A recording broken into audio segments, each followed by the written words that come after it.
We provide you the platform to turn your dreams into reality. Give wings to your aspirations with KR Mangalam University.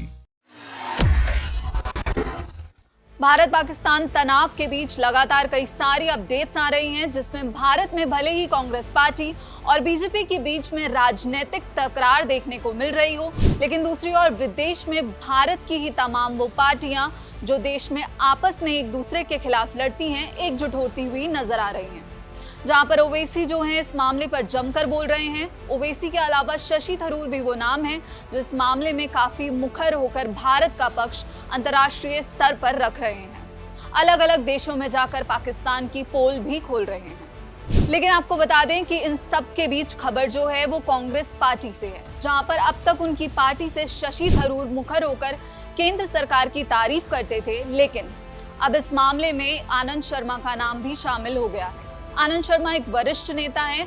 Anand Sharma ने केंद्र सरकार की तारीफ करते हुए क्या कुछ कहा, और इस पर ज्यादा जानकारी के लिए हमारे साथ जुड़ रहे हैं शेखर सर। अब आनंद शर्मा ने क्या कहा है और उनके बयान को किस तरीके से देखा जाए, क्योंकि कांग्रेस पार्टी का रुख तो लगातार केंद्र सरकार के अगेंस्ट में रहा है, खासतौर पर ऑपरेशन सिंदूर के बाद जब घटनाक्रम दोबारा से स्टार्ट हुआ था। जी बिल्कुल, आनंद शर्मा जो है वो दूसरे ऐसे कांग्रेस नेता हैं शशि थरूर के बाद जिन्होंने सरकार की तारीफ की है, खासतौर पर पहलगाम में हुए आतंकी हमले के बाद जिस तरीके से सरकार ने इस पर स्टेप्स लिए हैं।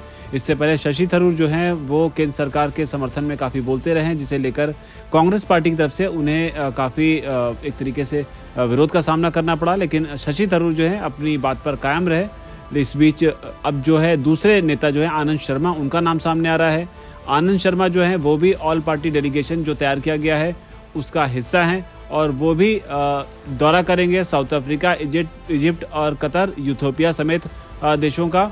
और दौरा करने के बीच में उनका बयान जो है वो सामने आया है, जहां पर उन्होंने साफ तौर पर ये कहा कि जिस तरह का प्रयास केंद्र सरकार की ओर से किया गया है ये बहुत ही ज़रूरी इनिशिएटिव था। साथ ही उन्होंने ये भी कहा इंडियन एक्सप्रेस से बात करते हुए कि एक जो ग्लोबल ओपिनियन है, ग्लोबल पब्लिक ओपिनियन है, उसे सेंसिटाइज करना बहुत ज़रूरी है, यानी कि उन्हें बताना बहुत ज़रूरी है वैश्विक स्तर पर कि भारत की भूमिका क्या है और पाकिस्तानी मिलिट्री जो है वो किस तरीके से टेररिज्म को प्रमोट कर रही है।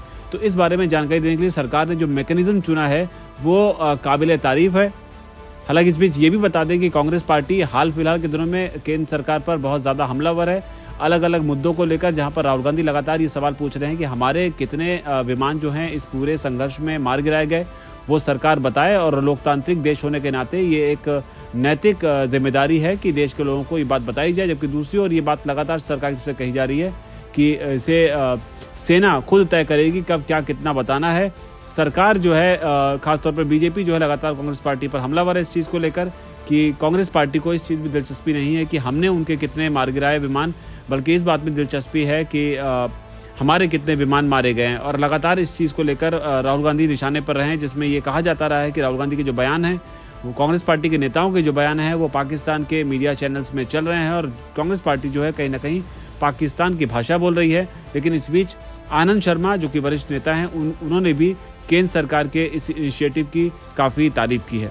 जी बिल्कुल। तो कुल मिलाकर आनंद शर्मा का ये बयान जो है एक बार फिर से बताता है कि कांग्रेस पार्टी में से अब आवाजें जो हैं वो खुलकर सामने आने लगी हैं, जो कि दबी जुबान में ही कहीं ना कहीं कांग्रेस पार्टी बीजेपी की तारीफ करती थी, केंद्र सरकार की तारीफ करती थी। लेकिन अब शशि थरूर के बाद ये दूसरा नाम है आनंद शर्मा, जिन्होंने बीजेपी के जो इनिशिएटिव रहे उनकी तारीफ की है, खासतौर पर फॉरेन डेलीगेशन जो भेजा गया है। और ये तारीफ ऐसे दौर में आई है जब प्रधानमंत्री नरेंद्र मोदी पाकिस्तान को चेतावनी दे चुके हैं, वो लगातार पाकिस्तान को लेकर अलग अलग रैलियों में हमलावर हैं।